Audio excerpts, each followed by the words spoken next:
following program on Derana 24 is classified for general audience. It is intended for all ages. It contains little or no violence, no strong language, and little or no sexual dialogue or situations.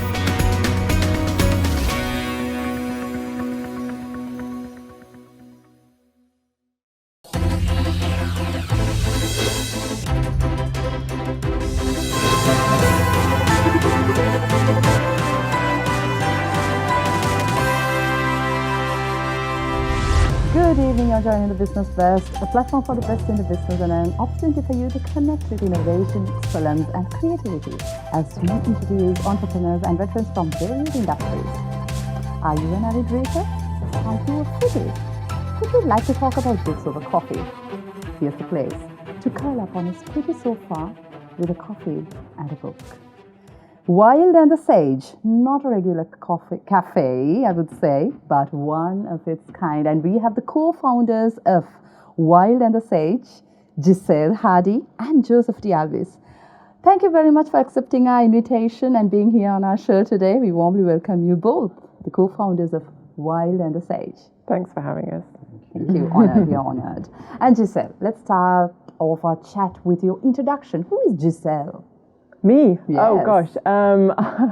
I'm from the UK originally. I'm half West Indian. Lots of people. I'm from Trinidad originally, actually, but I find it easier if I say West Indian because lots of people know the cricket team. If you know Brian Lara, that's where my family are from. And I have spent the last 15 years 10 years in Dubai, and then we came here about 5 years ago to open our shop. Wild and the Sage. Wild and the Sage, yes. And Joseph, how about you? Well, Who is Joseph? Moved to Dubai in 1989 and been living there for some time. Well, 32 years or so. Okay.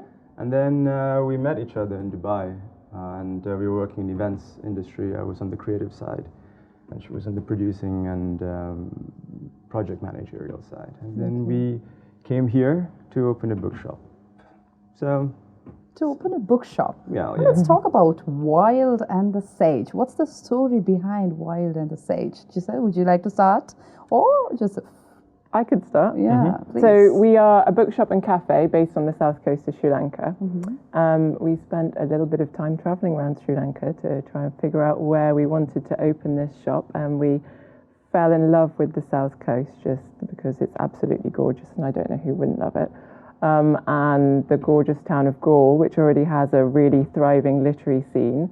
And we knew we wanted to open some sort of business here. And after spending some time here and understanding that Sri Lanka has some of the highest literacy rates in the world, we decided that should be a bookshop and cafe. So that's when we decided to start Wild and the Sage. And it's very much a shop and a cafe. So it's kind of nurturing a culture for reading. So it's combining lifestyle and the whole idea of, as you say, curling up with a book and a coffee, reading. That's divine, as a culture. I would say. Yeah, so that's the idea. Yeah, I think we want it to be more accessible to people. One of our first thoughts of opening a bookshop is it has to say the same retail price as the book, no matter what the inputs or whatever it is. The price has to be accessible, and that's one of our main things. Even if it's a loss or a profit, that's not what it's about. It's about anyone can come in. You're not going to be overwhelmed by the books or the intellectual idea behind reading. You can come in, have a coffee, talk about books, and make it more accessible. And that's why we have all these children's book reading every Saturday by the Galle International School principal and the teachers. So every Saturday morning we make sure there are kids there reading. We have author talks, we have writing workshops and everything to push it. Let's talk about these events. I wanted to know more about these events because when I was going through your website, under the events, you had a lot of events like covering many aspects of reading, I would say, which is lovely because people are going away from books. That is something we are missing. Yeah, I mean, I think part of nurturing a reading culture is making reading part of everyone's life. And so I think that can be in any aspect of life. I think there's an educational side of things, which is why we have children's story time, so that children are used to hearing stories, reading stories, seeing adults reading books. Like, this is part of nurturing a reading culture. Some people write poetry, so we have poetry workshops. We've got open mic nights where people can come and read and share their work. We've got writing clubs, one that we're doing this weekend. It's called Shut Up and Write, where, you know, you might have that little piece of writing that you've always wanted to sit down and do, and it's sort of a dedicated space and time where you can meet other people who also share the same interest, and you can get on with it. Shut up and write, exactly what it says on the tin. So we do lots of sort of things like that, and we really want the bookshop to be a community space where everybody feels comfortable, and just share a love of reading and the written word. When are you all open, Joseph? When do you open? Every day or? except Mondays, so from 5 to 9. Okay. But our staff, I think, probably loves to work there, and they're pushing us to open 7 days a week. Okay. So we might open for 7 days a week, but 9 to 5, and sometimes, hopefully, have 2 evening nights. So because the garden is really nice, and people come there, and we have this lighting the trees and plants, and it's very nature-based, and I think that's why the name is also Wild and the Sage. It's the name and Wild and the Sage. Yeah, the books and the nature. So it's open 5 days. 6 days. Hoping to open 7 days. 9 to 5. Yeah. Okay. So I have this question. How do you facilitate or make the platform to share stories over coffee? Let's talk about these events in detail. So do you organize these events monthly, or how does it happen? Well, we have some consistent ones. We do a monthly book club, which is on the last Sunday of every month, and we announce the book well in advance. A month in advance. A month in advance, so everyone has time to read it. And then it's a very casual vibe on a Sunday evening. It's sort of BYOB, everyone sits down around the table and discusses the book that everybody's read. It's a really nice vibe. We get people from all over. We get them from Colombo to Marta to come and join Jaffna us. as well. And even from Jaffna as well. So that's one of our regular ones. Obviously, story time is a regular one. It's something we do every Saturday. We do life drawing midweek, once a month. And then we try and mix it up. So our other events really kind of cater to demand. So occasionally we do, I would say once every couple of months, we do a poetry event or a writing club. We do, open mic nights every few months. I think it's nice to keep it diverse and the calendar diverse. And then, sort of when you say facilitating stories over coffee, I suppose it's the space and the environment that kind of lends itself to that. We've got lots of little nooks and crannies in our cafe where you could sit with just one friend, for example, and feel quite private in a space and share stories. I mean, it's the environment that's been created so that you can have a conversation, or even just sit on your own with a book. And our menu is designed around sharing boards and platters so that everything can be eaten with one hand while reading. So it's not like you have to put your book down and sit down and have a formal meal. It's a casual vibe. And the sharing boards are really to get people around the table and sharing food and conversation. So it's about interaction. And I love when we walk into the shop and, there are lots of people sat in all of these corners away from their phone, their laptops are closed and they're reading or they're chatting about books. And it's just a really different environment from what you might find. It lends to the fact that most people who come here do not want to use digital devices, or we were even thinking of using QR codes in the beginning because it was during the COVID time. People are like, well, we don't want to use QR codes. We come to this place to get away from digital devices. And I think the books lend to it, the fact that it feels like different worlds. You're surrounded by all these different worlds.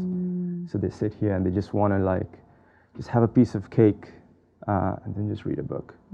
And that's all they want. They don't, sometimes, because when we operated, it was during the power cuts time as well. They would still come during power cuts, even though we would not have coffee. How did you manage to light up the whole place? We had candles all over. So that, I think, added a little bit more ambience. Our menus were organized in a way, if there's a power cut, you can't order these things. So there's like a little power symbol. between all these things. So people knew, they didn't have to ask anymore. They come in, they're like, there's a power cut. Oh, that means you can't get these food there, and you can get all the other things. What's lovely about books is you don't need power to read books. You can read them. Here's anywhere. something cheesy, book gives you power. Definitely. And love for the books grow when you come to Wild in the Sage. Yeah. Right. So we are in conversation with this not so regular cafe, Wild in the Sage, and we have Giselle Harding and Joseph de Alwis, the co-founders of this cafe, with us today. I'll see you after this break to know more about Wild in the Sage.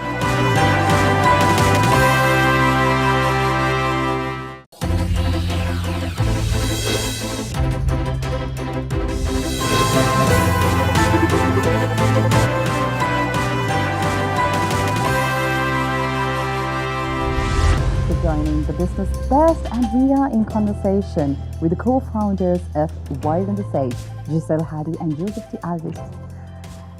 Giselle, what's your team like? Who's there on your team? We've got a great team. So we've got a small core kitchen team who kind of keep to themselves and are the best in the business, very experienced. Our head chef has over 30 years in the industry and cooks up the most wonderful dishes. And then we've got a fab front of house team. It's the kind of space that when you walk in, everybody says hi to you. And everybody loves books. And so they're all really welcoming and kind of invite conversation around books and food and things like that. So as soon as you walk in, we've got Rishni, our front of house, who will sort of say hi to you and offer you a table and then show you around the bookshop a little bit. And then we've got a team of waiters in front of house and our wonderful barista Dara, who is, as far as I'm concerned, the best barista on the South Coast. So that's our team. They're a really great team, very hardworking, and most importantly, they just love our shop. And also, I think they take the attempt to know our regulars' names. So when they come in, they greet them with their names, and they know what the drinks they're going to order beforehand. So they see them coming from the outside, and they get everything ready, and they would just walk in and be like, hi, whoever the name, and then they will make the drinks. It's like home away from home for them. Yeah. I think, that's what it has become to a lot of people down south. Yeah. Not just a customer, but yeah, like a member. So do you give memberships as well? Do you have members? How do you inform them when you have events and so forth? Well, we've got a good social media following, and we have a mailing list as well. I think something that we've realised from a business perspective is the type of people who are into bookshops and reading really like to read. They like newsletters. They like to read. So we've started a newsletter which we share sort of monthly, and that promotes our events and also covers some of the other things that are happening on the South Coast, or perhaps interesting topics about Booker Prize winners or whatever prize is going at that moment. So that's how you'd find out about us. You can also check our website as well, which we have recently launched. Are there any limitations? Can they sit for hours and read the book they want? How does it happen? Well, yes, they can. We prefer they do that, but also we prefer if they can buy something, because sometimes people come in to eat as well. So yes, you can have a cup of coffee and read a book, but it'd be nice if they also buy something that helps the shop to move forward. Let's talk about your menu as well. What type of cuisines you have on your menu as a cafe? As it is a bookshop cafe, I'm going to talk about books as well. But before that, I'm a foodie. Let's talk about food. What type of cuisine I you think have? when we opened the shop, it was during last year, April. Okay. So we had certain restrictions and limitations that we had to adhere to. So our menu was revolved fully on locally sourced fruits and vegetables. Nothing is imported and nothing is foreign. So I think Giselle was very much involved in coming up with the food and stuff, and it's based around sharing. So we have sharing platters and we have single platters as well. And it's all about sharing. It's all about little tapas style. We have, our chef just came up with the jackfruit shawarma with a vegan garlic mayo, which is completely different. And it is. have, I don't know, like a cilantro, like a a mix of. I mean, she knows better about those things. I just taste and So be Giselle, like, you come up with all these names and all these dishes. Yeah, Oh. so we spent some time at the beginning, like it's very much fusion food. We wanted it to be influenced. Obviously, we're using locally sourced ingredients, and we wanted there to be a flavour of Sri Lanka in everything that we do, and we're in Sri Lanka after all. And so we've sort of got Sri Lankan twists on lots of classic dishes, such as shakshuka, which has got a tomato curry base, for example. And we were very lucky. We've got a big selection of cookbooks, and you might know that there's lots of Sri Lankan cookbooks out there. Yes. Very lucky that one of our authors or chefs who has written a cookbook, Emily Dobbs, she came in to do a little promo and sign some books for us, and also consult on our menu as well. So we were very lucky to have her help sort of professionally finish some of the items that we have on the menu. Nice. So can we customize the dishes we order? Do I have the option of asking for what I want, or is it just what you have on the menu that I have to go for? Of course, we're super we're flexible. totally Yeah. We can customize We can- most of the things. Yeah. We can customize anything. We want everyone to feel really comfortable when they walk in. We've tried to cater for all dietary requirements. We've got lots of vegetarian, vegan, meat items. We've also got gluten-free cakes, vegan cakes as well, which a lot of places don't have. A huge selection of cakes, actually, very popular. And probably our most famous is the carrot cake, which flies off the shelf. I think we get through quite a few of those every day. And a few arguments over carrot cake. Yeah, people argue over the last slice of carrot cake. Who's that for? Okay.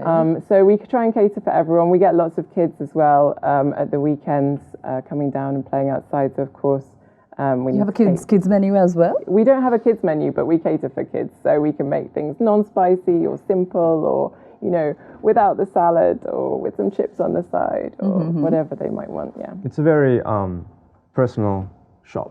Yeah. So if they come and they say, sorry, we don't have this, or we don't like this, can you add something? We're like, totally fine.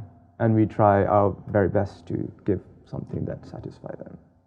So we're always involved with our customers. Well, not too much, but enough to make them comfortable. Yes. And do we have to make a private booking before we come there, or what? No, you can come in at any time. Of course, on the South Coast, it gets really busy during January, February, March. So it's better to book in advance. But we have a lot of tables, especially outside, and we've just extended our garden up into the jungle, which is quite cool, and added another 15 tables up there. So there's lots of options, and we can cater to lots of people. There's usually a table if you can come in. Nice. So if anyone is interested in, I saw this online bookstore. So if anyone is interested in buying these books from your store, what's the procedure? So we operate just like an online shop. You can view our entire collection of books online through our website, worldandthesage.com. And yeah, all the books are available online. Anything that's in our shop is also online. You can also place custom orders through there. So we'll do our best to source, if you don't see what you're looking for, we'll do our best to source internationally books. Of course, we can't find everything all the time, but we have our fingers in most pies, and we're talking to most publishers. We place an international order once a month, so usually it would take about maximum of 6 weeks to come if it's a custom order. We have a very reliable post service here in Sri Lanka, which we use. So if you order something from our online shop online, we do delivery within 2 days, and it's fairly fast turnaround. We can deliver from Jaffna to Gaul. So we also do gift wrapping as well. We recently had a big order for very urgent order for someone's birthday, and we gift wrapped the present and delivered it to them, and that was over in Trinco. So yeah, a customized service. And what genre of books you have? We have all sorts, actually, from general fiction, sci-fi, fantasy, all to children's, young adult, lifestyle, you name it. Apart from academic books, every book is available. Even Sri Lankan authors, we hunt down English books written by Sri Lankan authors, diaspora and local. Even if we hear about something, we hunt it down, try to get it and have it in our shop. So yeah, you can find all sorts of, like, even international books that's translated to English. Okay. Strange books like, I don't know, a history of human flesh-bound books found in the world. It's unique things.